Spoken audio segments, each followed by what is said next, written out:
আশা করছি তোমরা সকলেই ভালো আছো। আমার ভূগোল ও বিশ্ব এই ইউটিউব চ্যানেলটিকে যারা নতুন দেখছো তারা অবশ্যই নতুন নতুন ভিডিও নোটিফিকেশন পাওয়ার জন্য এবং চ্যানেলটির সাথে আপডেট থাকবার জন্য চ্যানেলটিকে সাবস্ক্রাইব করে নেবে এবং বেল বাটনটিকে ক্লিক করে রাখবে। এর পূর্বের ভিডিওতে আমরা জেনেছিলাম পৃথিবীর বিভিন্ন স্থানে সমানভাবে শিল্পের সমাবেশ ঘটেনি। কোনো স্থানে বা কোনো দেশে শিল্পের সমাবেশ অধিক পরিমাণে ঘটেছে, কোথাও শিল্পের সমাবেশ তেমন ঘটেইনি বা শিল্পে সেই দেশ উন্নতম নয়। এটি হওয়ার পেছনে যে কারণগুলো মুখ্য ভূমিকা পালন করে থাকে তার মধ্যে আমরা দেখেছিলাম কাঁচামাল, জলবায়ু, তার অবস্থান, বিদ্যুৎ শক্তি সরবরাহ সেখানে কীরকম রয়েছে বা সেখানকার উৎপাদিত পণ্যের বাজারে চাহিদা কীরকম, সেখানে শিল্পের সমাবেশ ঘটাবার মতন অর্থনীতি কতটা শক্তিশালী বা তার যে বাজার চাহিদা এবং রাজনৈতিকভাবে এবং সরকারি যে চিন্তাভাবনা সেগুলো কতটা শিল্পের পক্ষে সহায়ক। একইভাবে কোনো স্থানে শিল্প বিকাশ লাভ করতে গেলে যারা শিল্প স্থাপন করছে অর্থাৎ মালিক পক্ষ তারা কিন্তু কয়েকটি বিষয় খেয়াল রাখে। যেমন যেখানে শিল্প স্থাপন করলে সবচেয়ে কম মূলধন বিনিয়োগ করতে হবে বা উৎপাদন ব্যয় সবচেয়ে কম হবে এবং মুনাফা সবচেয়ে বেশি হবে, সেই সকল স্থানকেই কিন্তু শিল্প স্থাপনের জন্য গ্রহণযোগ্য মনে করা হয়। এক্ষেত্রে দেখা যায় শিল্প স্থাপনের ক্ষেত্রে আমাদের আলোচিত যে প্রাকৃতিক এবং অর্থনৈতিক পরিবেশ সেগুলো যদি অনেক স্থানে থেকেও থাকে, তা সত্ত্বেও কতগুলো বিষয়ের দ্বারা শিল্পের স্থাপন নির্ভরশীল হয়। এক্ষেত্রে শিল্পের স্থাপন কোথায় করলে সবচেয়ে বেশি লাভ হতে পারে সে সংক্রান্ত অনেক তত্ত্ব কিন্তু আমরা পেয়ে থাকি। যেমন ওয়েবারের ন্যূনতম ব্যয় তত্ত্ব, রিচার্ড হাডসনের আপেক্ষিক অবস্থান তত্ত্ব, ওয়াল্টার ক্রিস্টালারের কেন্দ্রীয় তত্ত্ব, অগাস্ট ক্লসের বাজার এলাকা তত্ত্ব বা সর্বাধিক মুনাফা তত্ত্ব এবং জর্জ রেনারের শ্রমশিল্পের অবস্থানের নীতি। এরকম অনেক তত্ত্ব আমরা দেখে থাকবো। এখানে দ্বাদশ শ্রেণীতে যেহেতু আমাদের সিলেবাস অনুসারে একটি তত্ত্ব পড়তে বলা হয়েছে, যে কারণে আমরা ওয়েবারের ন্যূনতম ব্যয় তত্ত্ব সেই সংক্রান্ত আলোচনাই করে নেব। চলো তাহলে আমরা বিষয়টিকে একটু বিশদে আলোচনা করে নিই। 1909 সালে জার্মান অর্থনীতিবিদ আলফ্রেড ওয়েবার তার একটি বিখ্যাত গ্রন্থ উবের ডেন স্ট্যান্ডার্ড ডার ইন্ডাস্ট্রিয়েন গ্রন্থে প্রথম শিল্পের অবস্থান সম্পর্কিত ন্যূনতম ব্যয় তত্ত্বটি প্রকাশ করেন। যে তত্ত্বটি প্রকাশের আগে তিনি কতগুলি তাত্ত্বিক অনুমান বা কতগুলো শর্তের কথা বলেছিলেন। সেই শর্তগুলোর ভিত্তিতেই কোনো স্থানে শিল্প গঠনের ক্ষেত্রে তার ন্যূনতম ব্যয় তত্ত্বটিকে বিচার করার বা বিশ্লেষণ করার চেষ্টা করেছিলেন। সেই অনুমানগুলো কি? প্রথম আমরা দেখব, তিনি বলেছিলেন যেখানে শিল্প স্থাপন করা হবে সেই স্থানের ভৌগোলিক পরিবেশ বলতে ভূপ্রকৃতি, জলবায়ু, মৃত্তিকা এ সকলকে আমরা বুঝে থাকি, সেগুলো একই রকম হবে, অর্থাৎ বৈচিত্র্যহীন এবং সমধর্মী প্রকৃতির। আর ওই যেখানে শিল্প স্থাপন করা হবে সেখানকার একই সম্প্রদায়ের অন্তর্গত হবে সব মানুষজন এবং তাদের যে জ্ঞান, বুদ্ধি বা কারিগরি দক্ষতা সেগুলো একই রকম হবে। এবং তিনি এক্ষেত্রে আরও বলেন, যেখানে শিল্প স্থাপন হবে সেই অঞ্চলে সব জায়গায় একই ধরনের রাজনৈতিক মানসিকতার লোকজনও অবস্থান করবে, অর্থাৎ কোনো রাজনৈতিক বিরোধিতাও সেখানে থাকবে না। দ্বিতীয় তিনি বললেন, শিল্পে সাধারণত দু ধরনের কাঁচামাল ব্যবহার করা হবে, একটি সর্বত্রপ্রাপ্ত কাঁচামাল আর একটি হলো কেন্দ্রীভূত কাঁচামাল। সর্বত্রপ্রাপ্ত বলতে জল, বাতাস এগুলো, আর কেন্দ্রীভূত কাঁচামাল বলতে যেগুলো নির্দিষ্ট স্থানীয় অঞ্চলে সীমাবদ্ধ, যেমন লোহা, কয়লা, খনিজ তেল বা বিভিন্ন ধরনের যে খনিজ সম্পদগুলো রয়েছে সেগুলো। তৃতীয় তিনি বললেন, শ্রমিকের যে যোগান আর উৎস, অর্থাৎ কোথা থেকে এই শ্রমিকদের শিল্পে নিয়োগ করা হচ্ছে সেইটিকে আমরা বলে থাকি উৎস, সেটিও নির্দিষ্ট থাকবে। অর্থাৎ আমরা এই অঞ্চল থেকে শিল্পের জন্য শ্রমিক নেব, তাদের যোগান 100 জন দরকার হলে আমরা 100 জনই পেয়ে যাব, আর তাদের যে মজুরি দেওয়া হবে সেটিও নির্দিষ্ট। কিন্তু সবসময় এটা সম্ভবপর নয়। এরপর আমরা দেখছি পরিবহন ব্যয় দ্রব্যটির ওজন আর দূরত্বের উপর নির্ভরশীল। তিনি শর্তে বলেছিলেন যে কোনো শিল্প স্থাপন করতে গেলে পরিবহন ব্যয় হয়। পরিবহন ব্যয় সাধারণত দু রকম হয়ে থাকে। আমরা জানি, একটি হলো কাঁচামাল যেখানে উৎপন্ন হয়, অর্থাৎ যেখানে লোহা, কাকরিক লোহা পাওয়া যায় সেখান থেকে শিল্পে কাঁচামাল নিয়ে যাওয়ার একটি খরচ, আর শিল্পে উৎপন্ন হওয়ার পর সেগুলোকে বাজারে পৌঁছানোর যে খরচ, এই দুটোকে আমরা বলে থাকি পরিবহন ব্যয়। এক্ষেত্রে তিনি বলেছিলেন পরিবহন ব্যয় দ্রব্যটির ওজন আর দূরত্বের উপর নির্ভরশীল। যত ওজন বেশি হবে কাঁচামালের আর দূরত্ব যত বেশি হবে তার সাথে পরিবহন ব্যয়ও বেশি বা কম হবে। পঞ্চম তার যে অনুমান ছিল সেক্ষেত্রে আমরা দেখব বাজারে উৎপাদিত দ্রব্যের চাহিদা সীমাহীন হবে এবং বাজার পূর্ণাঙ্গ প্রতিযোগিতার অন্তর্গত। অর্থাৎ যে উৎপাদিত দ্রব্য শিল্প থেকে বেরিয়ে আসছে তাদের চাহিদা পার্শ্ববর্তী অঞ্চলে বা বাজারে লোকের কাছে অনেক বেশি থাকবে এবং সেই সকল দ্রব্যগুলোর একটি পূর্ণাঙ্গ প্রতিযোগিতা থাকবে। অর্থাৎ একজনের কোম্পানির লোহা আরেকজনের কোম্পানির লোহা বা আরেকজনের কোম্পানির ABC, 3টি কোম্পানির যে লোহা, তাদের বাজারের মধ্যে একটি পূর্ণাঙ্গ প্রতিযোগিতা থাকবে। কার লোহা ভালো, কার লোহা সবচেয়ে বেশি বিক্রি করতে পারবে, সেরকম একটি প্রতিযোগিতার বাজার সেখানে অবস্থান করবে। তাহলে ওয়েবারের অনুমান অনুসারে বৈচিত্র্যহীন বা সমধর্মী অঞ্চলে শিল্প গড়ে উঠবে, যেখানে পরিবহন ব্যয় সবচেয়ে কম, শ্রমিকদের মজুরি হবে সবচেয়ে কম এবং অন্যান্য শিল্পের একসাথে যেখানে সমাবেশ, কারণ যেখানে অনেক শিল্প গড়ে উঠবে সরকার থেকে হোক বা সেখানকার যে পরিকাঠামো গঠনের ক্ষেত্রে বিভিন্ন মালিকপক্ষ, রাস্তাঘাট, বিদ্যুৎ, জল সরবরাহ, শ্রমিকদের থাকার জায়গা, সেখানকার জমি প্রাপ্তির সুবিধা, এই বিষয়গুলো সুবিধা সেখানে পাওয়া যায়। এই 3টি বিষয়কে তিনি সবচেয়ে বেশি গুরুত্ব দিয়েছিলেন। তাহলে তার তত্ত্বকে ব্যাখ্যার ক্ষেত্রে তিনি পরিবহন ব্যয় শিল্পের স্থান নির্বাচনে কিভাবে গুরুত্বপূর্ণ ভূমিকা পালন করে প্রথমে সেটির ব্যাখ্যা দিয়েছিলেন। ওয়েবারের মতে পরিবহন ব্যয় যেখানে সবচেয়ে কম সেটি হলো শিল্প স্থাপনের আদর্শ স্থান। এক্ষেত্রে পরিবহন ব্যয় বলতে তোমাদের কিছুক্ষণ আগেও আমি বললাম, শিল্পকেন্দ্রে কাঁচামাল নিয়ে আসার খরচ আর শিল্পজাত দ্রব্য বাজারে পাঠানোর জন্য যে খরচ, সেটিকে বোঝানো হয়ে থাকে। অর্থাৎ মোট পরিবহন ব্যয় হলো কাঁচামাল উৎপাদক স্থান থেকে শিল্পে আনার খরচ এবং শিল্প থেকে বাজারে পাঠানোর খরচ, এই দুটোকে যদি আমরা যোগ করে দিই তাহলে পরেই মোট পরিবহন ব্যয় সেটি বেরিয়ে আসবে। তবে শিল্প স্থাপনের ক্ষেত্রে কতটা কাঁচামাল লাগবে, একটি শিল্পে কত ধরনের কাঁচামাল ব্যবহার করা হবে, কোনো কোনো শিল্পে 3টি বা 4টি কাঁচামাল লাগে, যেমন লৌহ ইস্পাত শিল্পে আকরিক লোহা এবং কয়লা, এর সাথে আরও কিন্তু আনুষঙ্গিক অনেক খনিজ সম্পদের প্রয়োজন হয়। তাহলে কত ধরনের দরকার, তাহলে সেটিও একটি বিচার্য বিষয়। এছাড়াও দেখা যাবে যেখানে কাঁচামাল তৈরি হচ্ছে সেখান থেকে শিল্প কলকারখানার দূরত্ব কতটা এবং কারখানায় কোনো জিনিস তৈরি হওয়ার পর বাজার কত দূরে অবস্থিত, এই বিষয়গুলিও কিন্তু কোনো স্থানে শিল্প স্থাপনের ক্ষেত্রে ভূমিকা পালন করে থাকে। যদি কারখানাটি দেখা যায় কাঁচামাল উৎস অঞ্চলেই গড়ে ওঠে, সেক্ষেত্রে কাঁচামাল পরিবহন ব্যয় শূন্য হবে। আর যদি কারখানাটি দেখা যায় বাজার যেখানে অবস্থান করছে, যেখানে জিনিসগুলো বিক্রি হয় তার পাশাপাশি অঞ্চলে গড়ে ওঠে, তাহলে শিল্পে উৎপাদন হওয়ার পর সেটি বাজারে পৌঁছানোর যে খরচ সেটি শূন্য হবে। কিন্তু যদি কারখানাটি দেখা যায় এমন অবস্থানে আছে একটি মধ্যবর্তী অবস্থান, অর্থাৎ কাঁচামাল আর যেখানে বাজার তার মাঝামাঝি একটি স্থানে অবস্থান করছে, সেক্ষেত্রে কি দেখা যাবে, কাঁচামাল ও উৎপাদিত দ্রব্যের ওজন এবং দূরত্বের ওপর পরিবহন ব্যয়গুলো কিন্তু নির্ধারিত হয়ে থাকে।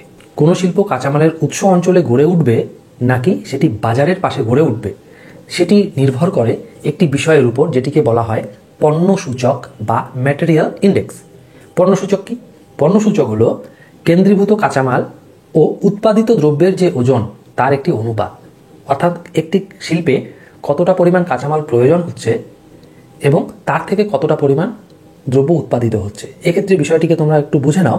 যেমন লৌহ ইস্পাত শিল্পে ধরে নাও 4 টন আকরিক লৌহ থেকে 1 টন শিল্পজাত দ্রব্য উৎপাদিত হয়, তাহলে 4:1 বা 4/1 ইকুয়াল টু হলো 4। কার্পাস শিল্পে দেখা যাবে 2 টন কার্পাস থেকে 2 টন সুতো তৈরি হচ্ছে, তাহলে 2/2 ডিভাইডেড 2/2 ইকুয়াল টু হচ্ছে 1।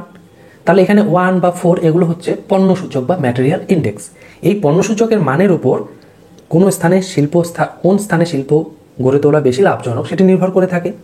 ওয়েবারের মতে যদি দেখা যায় পণ্য সূচকের মান 1 তার বেশি হয়, তাহলে কারখানা কাঁচামালের যে উৎস সেখানে গড়ে উঠলে সুবিধাজনক, এবং যদি দেখা যায় 1 বা 1-এর কম হয়, তাহলে শিল্প স্থাপনের অন্যান্য সুযোগ সুবিধাগুলো যেখানে বেশি রয়েছে, বাজার বা অন্যান্য কাঁচামাল যেখান থেকে পাওয়ার সুবিধা রয়েছে, বা যেখানে বিদ্যুৎ সরবরাহের সুবিধা রয়েছে, যেখানে দক্ষ শ্রমিক পাওয়া যায়, অন্যান্য বিষয়গুলো, তাহলে সেই সকল স্থানেই শিল্প গড়ে ওঠার প্রবণতা বেশি দেখা যাবে।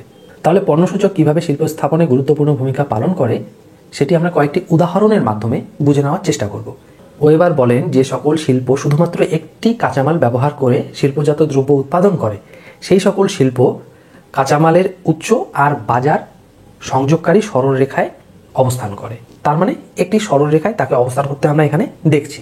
এই যে কাঁচামাল আর উৎপন্ন পণ্যের পরিবহন ব্যয়জনিত যে রেখা, সেগুলোকে বোঝানোর জন্য তিনি আইসোটিন এবং আইসোডোপেন এই দুটি রেখা ব্যবহারের মাধ্যমে শিল্পটির অবস্থান ব্যাখ্যা করেন।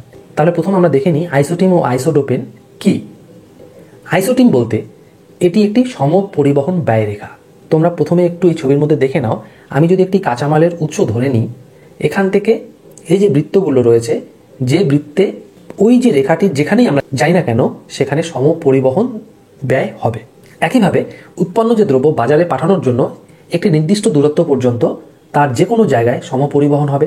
অর্থাৎ আমি যদি ধরে নিই কাঁচামাল এর ভিত্তিতে কতগুলো বৃত্ত আমি অঙ্কন করলাম, এই বৃত্তের প্রথম এ বি সি ডি আমি কয়েকটি বৃত্ত অঙ্কন করলাম।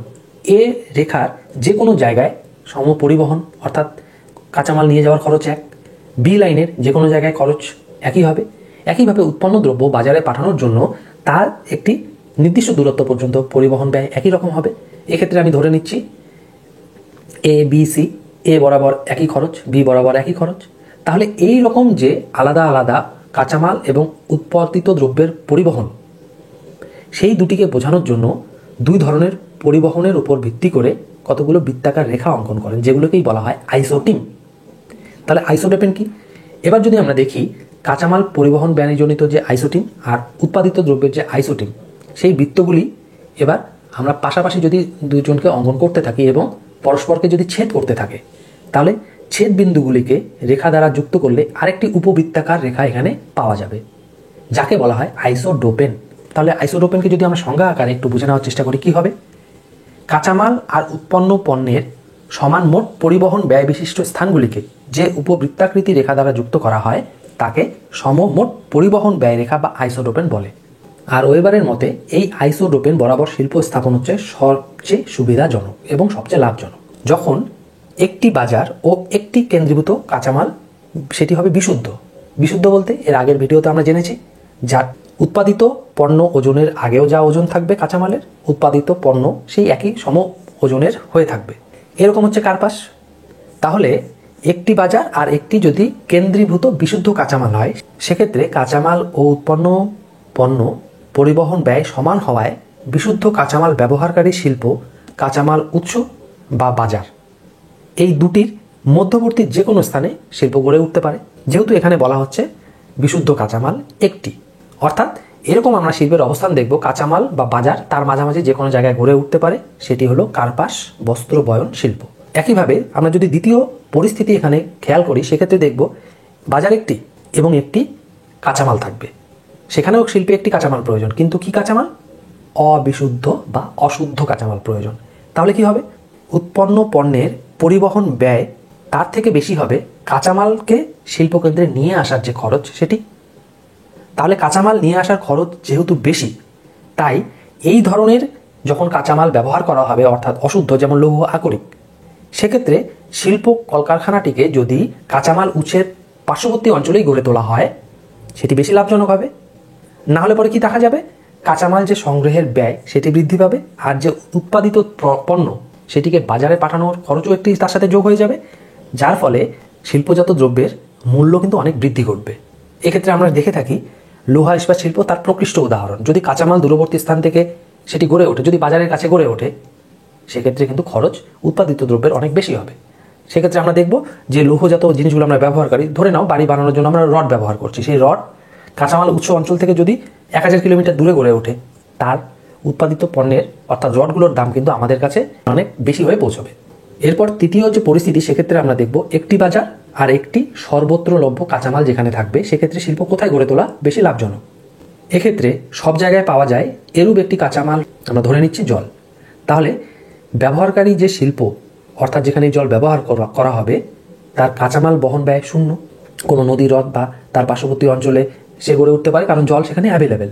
যদি বাজারের থেকে দূরে থাকে, সেখান থেকে উৎপাদিত দ্রব্যগুলো ট্রেনে, ট্রাকে বা আরও কোনো যে পরিবহন মাধ্যম তার দ্বারা পরিবহন করতে হবে, সে কারণে পরিবহন ব্যয় কিন্তু বেড়ে যাবে। কিন্তু যদি বাজার অঞ্চলে স্থাপিত হয়, তাহলে উৎপন্ন পণ্যের পরিবহন ব্যয় সবচেয়ে কম হবে। কারণ কি? জল তো সহজ সর্বত্র প্রাপ্ত, বাজারের কাছেও নিশ্চয়ই সেখানে জলের সরবরাহ থাকবে, যে কারণে সেই জলের উপর ভিত্তি করে যদি শিল্প বাজারের কাছাকাছি গড়ে ওঠে, তাহলে শিল্পজাত দ্রব্য বাজারে পৌঁছানোর যে খরচ সেটি কমে যাবে, অর্থাৎ শিল্পজাত দ্রব্যের মূল্য কম হবে, লোক বেশি পরিমাণে কিনবে, শিল্পের লাভ বেশি হবে। যে কারণে বলা হয় সর্বত্র প্রাপ্ত বা সর্বত্র লভ্য যে কাঁচামাল কোনো শিল্প ব্যবহার করে, সেটিকে মূলত বাজার কেন্দ্রিক হওয়া উচিত। যেমন পানীয় জল প্রস্তুতকারী শিল্প, সেটিকে 2000 কিলোমিটার দূরে স্থাপন করার দরকার নেই। যেখানে সেই জলের প্রয়োজন রয়েছে, মানুষ এই জল কিনে খাচ্ছে, তার পার্শ্ববর্তী অঞ্চলে এই পানীয় জল শিল্প গড়ে তোলা বেশি লাভজনক। যেমন মিনারেল ওয়াটার বোতল যেগুলো আমরা কিনে খাই, সেই পানীয় জল প্রস্তুতকারী শিল্প। চতুর্থ আমরা একটি দেখে নেব, যে শিল্পে একটি বাজার থাকবে আর দুটি কাঁচামাল থাকবে। এই ধরনের একটি শিল্প কোথায় গড়ে তোলা সবচেয়ে বেশি লাভজনক? সাধারণত দুটি কাঁচামাল ব্যবহারকারী শিল্পের যে অবস্থান নির্ণয়, সেখানে কিন্তু একটি জটিল পরিস্থিতি তৈরি হয়। কারণ কি? সেখানে একটি বাজার আর দুটি কাঁচামাল, অর্থাৎ মোট সেখানে 3টি বল কাজ করছে। একদিকে বাজার টানছে আর একদিকে দুটি কাঁচামাল টানছে। তাহলে কোথায় শিল্প গড়ে তোলা সম্ভব? আগেরগুলোতে আমরা বুঝে নিলাম একই সরল রেখায় একটি বাজার একটি কাঁচামাল। এক্ষেত্রে আমরা দেখছি একটি বাজার দুটি কাঁচামাল। তাহলে এই দুটি কাঁচামালের যে পরস্পর টান, সেটি শিল্পকে দেখা যাবে যার ক্ষমতা বেশি, অর্থাৎ যে শিল্প স্থাপনের ক্ষেত্রে বেশি গুরুত্বপূর্ণ ভূমিকা পালন করবে, তার দিকে পাল্লা ঝুঁকে যাবে বা শিল্পের অবস্থান তার দিকে সরে যাবে। এটি বোঝানোর জন্য এখানে একটি সূত্রের কথা বা যান্ত্রিক মডেলের কথা বলা হয়েছিল ওয়েবারের দ্বারা। সেটি হলো ভ্যারি-গানান এর যান্ত্রিক মডেল বা গণিত ও পদার্থবিদ্যার বল সামন্তরিক উপপাদ্য, theorem of the parallelogram of forces. তার ভিত্তিতে একটি অবস্থানিক ত্রিভুজের মাধ্যমে শিল্পটির অবস্থান কীভাবে কোথায় গড়ে উঠবে সেটি ব্যাখ্যা করেছিলেন। এক্ষেত্রে যে অবস্থানিক ত্রিভুজ বা লোকেশনাল ট্রায়াঙ্গেল, সেটি প্রথমে আমরা একটু বুঝে নেব। ওয়েবার তার শিল্প স্থানিকতা তত্ত্বে পরস্পর থেকে সমদূরত্বে থাকা দুটি কাঁচামাল ও একটি বাজার, এই 3 বিন্দুকে 3টি সমদৈর্ঘ্যের সরলরেখা দ্বারা যুক্ত করে একটি সমবাহু ত্রিভুজের মাধ্যমে শিল্পের অবস্থান নির্ণয় করার কথা বলেছিলেন। এই যে সমবাহু ত্রিভুজের দ্বারা শিল্পের অবস্থান নির্ণয়ের কথা তিনি বলেছিলেন, তাকেই বলা হয় লোকেশনাল ট্রায়াঙ্গেল। এক্ষেত্রে মনে রাখতে হবে, বিশুদ্ধ আর সর্বত্র লভ্য যে সকল কাঁচামাল, অর্থাৎ কার্পাস বা জল, এগুলির ক্ষেত্রে বাজার শীর্ষের দিকে অবস্থান করবে, অর্থাৎ মাথার দিকে অবস্থান করবে। এবং যে সকল শিল্পে অশুদ্ধ কাঁচামাল, সেক্ষেত্রে দেখা যাবে, অশুদ্ধ বলতে লৌহ আকরিক বা খনিজ তেল বা অভ্র, বক্সাইট, এই ধরনের যে কাঁচামালগুলো ব্যবহার করা হবে, সেক্ষেত্রে আমরা কি দেখব? অশুদ্ধ কাঁচামালের ক্ষেত্রে ত্রিভুজের শীর্ষের দিকে শিল্প গড়ে উঠবে। তোমরা এখানে 4টি ত্রিভুজের ছবি দেখতে পাচ্ছ। এখানে তোমরা দেখো কোথাও লেখা রয়েছে সি মাঝখানে, সি একটু মাথার দিকে, সি আমরা দেখছি ত্রিভুজের নিচে বাঁদিকে এবং সি ত্রিভুজের ডান দিকে কোণায়। তাহলে এগুলো কি? এক্ষেত্রে তোমরা এখানে দেখে নাও, O1, O2, O3 এগুলো হচ্ছে কাঁচামাল এবং বাজারের অবস্থান। লোকেশনাল ট্রায়াঙ্গেল সেটিকে একটি ধরে নেওয়া হয়েছে ত্রিভুজাকার টেবিল। যে ত্রিভুজাকার টেবিলের 3 কোণে 3টি কপি কল লাগানো থাকবে। যে কপি কলের সাহায্যে আগে জল তোলা হতো, চাকা ঘুরে ঘুরে বালতির জল উঠে আসে। এই কপি কলের 3টি দড়িতে 3টি ওজন ঝোলানো থাকে, O1, O2, O3। এবং দড়ি 3টির অন্য প্রান্তে টেবিলের উপর একসাথে গিট দিয়ে এই মাঝখানে তোমরা দেখতে পাচ্ছ যে সি লেখাগুলো রয়েছে। এগুলো হচ্ছে 3টি যে দড়ি O1, O2, O3, সেই 3টিকে একসাথে বেঁধে টেবিলের উপর রেখে দেওয়া হলো। এই 3টি ওজন যখন বল সমান হবে, এই যে সি অর্থাৎ গিটটি, সেটি কিন্তু ত্রিভুজাকার টেবিলের মাঝখানে অবস্থান করবে। আবার ওজনগুলি বিভিন্ন যদি হয়, দেখা গেল O1 এর দিকে বেশি জোর, মানে সে শিল্পের দিকে টানছে নিজের দিকে, তাহলে শিল্প কী হবে? O1 এর দিকে চলে যাবে। যদি দেখা যায় শিল্পকে বেশি টানছে O2, O2 এর কাছে চলে আসবে। এইভাবে শিল্পটি বা গিটটি বিভিন্ন দিকে সরে অবস্থান করবে। তাহলে একটি ত্রিভুজের 3টি অংশের 2টিতে কাঁচামালের উৎস এবং একটিতে বাজার অবস্থান করছে। এরূপ অবস্থায় পরিবহন ব্যয় জনিত যে বল, যেমনভাবে যেখানে কাজ করবে শিল্পকেন্দ্রটি, সেখানেই গড়ে উঠবে। যদি দেখা যায় 3 দিকেই বল সমান, তাহলে কারখানাটি ত্রিভুজের মধ্যস্থলে গড়ে উঠবে। এই হলো তার যে ব্যাখ্যা লোকেশনাল ট্রায়াঙ্গেলের মাধ্যমে বা অবস্থানিক ত্রিভুজের মাধ্যমে। সেটি তোমরা এই 4টি ছবির ভিত্তিতেই দেখো। যদি দেখা যায় কাঁচামাল সর্বত্র প্রাপ্ত এবং বাজার একটি, তাহলে বাজারের কাছে শিল্প স্থাপনের প্রবণতা দেখা দেবে। কারণ কাঁচামাল সবখানেই পাচ্ছি, তাহলে পরে শিল্প বাজারের কাছে স্থাপন করাই সবচেয়ে বেশি সুবিধাজনক এবং লাভজনক। দ্বিতীয় সিদ্ধান্ত, দেখা যাবে কাঁচামাল দুটি যদি বিশুদ্ধ শ্রেণীর হয়, অর্থাৎ কার্পাস, তুলা শিল্প যেগুলো, এই বিশুদ্ধ শ্রেণীর হওয়ার ফলে এবং সেখানে বাজার যদি একটি থাকে, তাহলে যেহেতু অতিরিক্ত পরিবহন ব্যয় লাগে না, সেজন্য বাজারের নিকট কারখানা গড়ে ওঠার প্রবণতা দেখা দেবে। এক্ষেত্রেও পূর্বের যে সিদ্ধান্ত, অর্থাৎ সর্বত্রপ্রাপ্ত কাঁচামাল আর বিশুদ্ধ শ্রেণীর কাঁচামালের ক্ষেত্রেও আমরা কি দেখব? পরিবহন ব্যয় যেহেতু কম, সেজন্য বাজারের নিকট শিল্প গড়ে ওঠাই সবচেয়ে বেশি সুবিধাজনক। এবং তৃতীয় সিদ্ধান্তের ক্ষেত্রে আমরা দেখব, যদি দেখা যায় একটি বাজার ও দুটি কেন্দ্রীভূত অশুদ্ধ বা ভার হ্রাসমান যে কাঁচামাল সেগুলো ব্যবহার করা হয়, সেক্ষেত্রে যে কাঁচামাল দুটো ব্যবহার করা হচ্ছে তার মধ্যে ভার হ্রাসমান ও তার পরিমাণ আলাদা আলাদা হবে। যেমন লৌহ ইস্পাত শিল্পে আমি ধরে নিচ্ছি আকরিক লৌহ এবং কয়লা ব্যবহার করা হয়, দুটোই ভার হ্রাসশীল। তাহলে কয়লার কতটা ভার হ্রাস হচ্ছে এবং আকরিক লৌহের কতটা ভার হ্রাস হচ্ছে, এই দুটি বিভিন্ন পরিমাণে ব্যবহৃত হয় এবং যেহেতু তাদের ভার হ্রাসের পরিমাণও বিভিন্ন হয়, সেক্ষেত্রে কি দেখা যাবে, যেটি বেশি পরিমাণে প্রয়োজন হয় বা যেটি বেশি পরিমাণে হ্রাস পায় শিল্প কারখানাটি সেই কাঁচামালের উচ্চ অঞ্চলেই শিল্পের অবস্থান দেখা যাবে। আমরা প্রথমে এখানে আলোচনা করে নিলাম শিল্পের স্থান নির্বাচনে ন্যূনতম পরিবহন ব্যয়। এছাড়াও ওয়েবার তার তত্ত্বে শিল্পের স্থান নির্বাচনের ক্ষেত্রে শ্রমিকের মজুরিকেও কিন্তু গুরুত্ব দিয়েছিলেন। শ্রমিকের কার্যকারিতা বা দক্ষতা এবং মজুরি শিল্পের স্থান নির্বাচনকেও প্রভাবিত করে থাকে। যে সকল শিল্পে যত সংখ্যায় দক্ষ শ্রমিকের প্রয়োজন, অর্থাৎ শ্রমিকের মজুরি বাবদ যত বেশি ব্যয় হয়, সেই শিল্পগুলি ন্যূনতম পরিবহন ব্যয় অবস্থান থেকে, অর্থাৎ সেখানে কিন্তু পরিবহনের কথা কম চিন্তা করা হয় এবং মজুরি ব্যয় কিভাবে কমানো যায় শিল্পের অবস্থান দেখা যাবে সেখানে ন্যূনতম মজুরির দিকে চলে গেল। এক্ষেত্রে তিনি ক্রিটিক্যাল আইসোটোপেনের একটি উল্লেখ করেছিলেন। আমরা আইসোটোপেন কি এর আগে আমরা বুঝে নিলাম। এই আইসোটোপেনের যে রেখা বরাবর শ্রমিকের মজুরি বাবদ ব্যয়ের পরিমাণ এবং কাঁচামাল ও উৎপাদিত দ্রব্যের যে পরিবহন ব্যয় সেটি সমান হবে, তাকে ক্রিটিক্যাল আইসোটোপেন বলে। সেই আইসোটোপেন বরাবর শ্রমিকের মজুরি ব্যয় আর পরিবহন ব্যয় সবচেয়ে কম হয়। তাই দেখা যায় কি, ক্রিটিক্যাল আইসোটোপেন যেখানে সবচেয়ে কম সেখানেই শিল্প স্থাপন করা সবচেয়ে বেশি লাভজনক। এই মজুরির সাথে পরিবহন যখন আমরা তুলনা করছি, যদি দেখা যায় মজুরি কোনো স্থানে কম হয়, শিল্পের অবস্থান ওই মজুরি কম স্থানের দিকে কিন্তু শিফট হয়ে যাবে। এছাড়াও আরেকটি অবস্থার কথা ওয়েবার বলেছিলেন, সেটি হলো শিল্পের অবস্থানের ক্ষেত্রে কিছু শিল্প সমাবেশ তার ভূমিকা। অর্থাৎ কোনো স্থান বা অঞ্চলে একাধিক শিল্পের সমাবেশ যদি ঘটে, সেখানে শিল্প পরিকাঠামো গড়ে উঠবে, শিল্প পরিকাঠামো উন্নত হবে এবং শিল্প গড়ে তোলার যে সুযোগ সুবিধাগুলো অনেক বেশি সহজ হবে। তাই দেখা যায় শিল্পের সুযোগ সুবিধা যদি বাড়ে, ফলে উৎপাদন ব্যয়ও কম হবে। অর্থাৎ আগে থেকে শিল্প স্থাপিত হয়েই আছে, সেই এরিয়াতে ইলেকট্রিসিটি আগে থেকেই আছে, আমাকে নতুন করে শিল্প স্থাপন করে সেখানে ইলেকট্রিক তার, ইলেকট্রিক খুঁটি পুঁতে নতুন করে কানেকশন আনতে হবে না, জলের জন্য ড্রেনেজ আমাকে তৈরি করতে হবে না, পরিবহনের জন্য নতুন করে রাস্তাঘাট তৈরি করতে হবে না। যে কারণে দেখা যাবে এগুলো যেহেতু কম, অর্থাৎ শিল্পের যে উৎপাদন ব্যয় সেটিও কমে যাবে। তাই নতুন নতুন শিল্পগুলোকে দেখা যায় শিল্পাঞ্চলের মধ্যে যদি গড়ে তোলা হয়, সেক্ষেত্রে শিল্পের জাত দ্রব্যের উৎপাদন অনেক কমে যাবে। তাহলে প্রধানত শিল্প স্থাপনের ক্ষেত্রে আমরা দেখলাম ন্যূনতম পরিবহন ব্যয়, মজুরি সূচক বা মজুরির ভূমিকা এবং শিল্প সমাবেশের ভূমিকা। এই তিনটি বিষয়ের দ্বারাই কোনো স্থানে শিল্প গড়ে তোলা কতটা লাভজনক হতে পারে তার যে তত্ত্বটি সেটি ওয়েবার দিয়েছিলেন। কিন্তু এই ওয়েবারের তত্ত্বের আমরা বিভিন্ন রকম সমালোচনাও দেখি।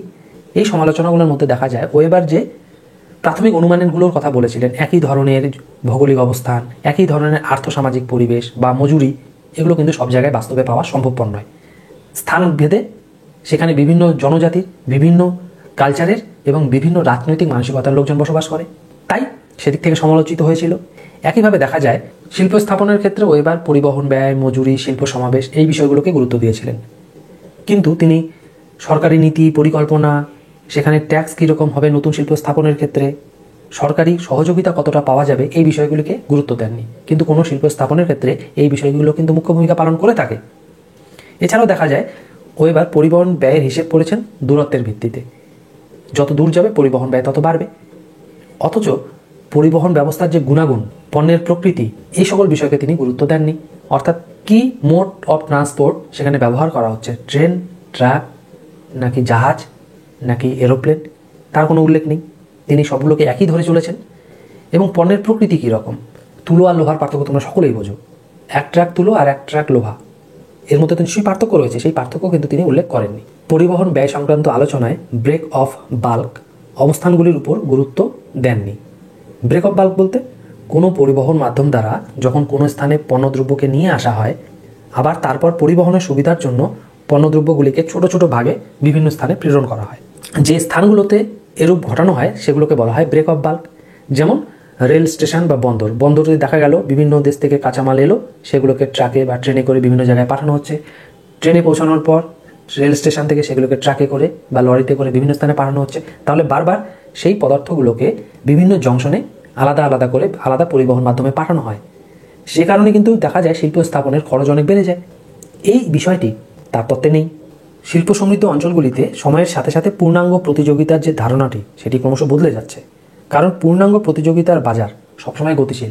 আজ যেটির মূল্য রয়েছে, দেখা যাচ্ছে পরবর্তীকালে কিছুদিনের বা কয়েক বছর পর তার যে ডিমান্ড সেটি কমে যাচ্ছে বা অন্য জিনিসের ডিমান্ড সেখানে বেড়ে যাচ্ছে, যে কারণে কম্পিটিশান এবং বাজার সেটি কিন্তু সর্বদা পরিবর্তনশীল। তার উল্লেখ তার তত্ত্বে নেই। এছাড়াও দেখা যায় তার তত্ত্বে পণ্যদ্রব্যের যে মূল্যের হ্রাস বৃদ্ধি সেগুলো বিবেচিত হয়নি। এছাড়া শিল্পাঞ্চলের জমির ক্রমবর্ধমান যে মূল্য বৃদ্ধি, আস্তে আস্তে পরিকাঠামোগুলো নষ্ট হয়ে যাওয়া বা পরিকাঠামোর উন্নতি না হওয়া, এগুলো তার তত্ত্বে উল্লেখ নেই। তাই বলা যায় তার তত্ত্বের বিভিন্ন দোষ ত্রুটি রয়েছে এবং কিছু কিছু ক্ষেত্রে অপ্রাসঙ্গিক। তা সত্ত্বেও তার এই তত্ত্বকে ভিত্তি করে পরবর্তীকালে বিভিন্ন অর্থনীতিবিদ যেমন অগাস্ট লস তার সর্বাধিক মুনাফা তত্ত্ব প্রতিষ্ঠা করেছিলেন। আজ থেকে প্রায় 100 বছরেরও বেশি আগে এই তত্ত্বটি কিন্তু ওয়েবার প্রকাশ করেছিলেন এবং বিভিন্ন দেশে সমাজবিজ্ঞানের বিভিন্ন দৃষ্টিকোণ থেকে তার এই তত্ত্বটিকে গভীরভাবে বিশ্লেষণ করা হয়। যদিও তার এই তত্ত্বটির কিছু বিষয় অস্বচ্ছ এবং বর্তমান যে অবস্থা তার নিরিখে অনেক পরিবর্তন ঘটেছে এবং কিছু বিষয় অপ্রাসঙ্গিক, তা সত্ত্বেও লৌহ ইস্পাত শিল্পের অবস্থান নির্বাচনে আজও অনেক দেশে ওয়েবারের এই তত্ত্বটিকে কিন্তু যথেষ্ট গুরুত্ব দেওয়া হয়। আর ওয়েবারের তত্ত্ব অনুযায়ী বর্তমানে দেখা যায় যেখানে সর্বাধিক দক্ষ শ্রমিকের যোগান রয়েছে সেখানেই তথ্য ও প্রযুক্তি শিল্পের, যেমন ভারতবর্ষের ক্ষেত্রে আমরা দেখে থাকি ভারতের কলকাতা ও বেঙ্গালুরু, সেখানে তথ্য প্রযুক্তি শিল্পের বিকাশ ঘটেছে, অর্থাৎ ইনফরমেশন টেকনোলজি সেই শিল্পগুলো। আজ তাহলে এই ভিডিওতে মূলত আমরা জেনে নিলাম ওয়েবারের ন্যূনতম ব্যয় তত্ত্বটি, যে তত্ত্বটির দ্বারা আমরা বুঝতে পারছি যে কোন স্থানে শিল্প স্থাপন করলে সবচেয়ে বেশি মুনাফা অর্জন করা সম্ভব। আজ তাহলে এই পর্যন্তই। সকলে ভালো থাকবে, সুস্থ থাকবে, আর অবশ্যই নতুন নতুন ভিডিও নোটিফিকেশন পাওয়ার জন্য চ্যানেলটিকে সাবস্ক্রাইব করে নেবে।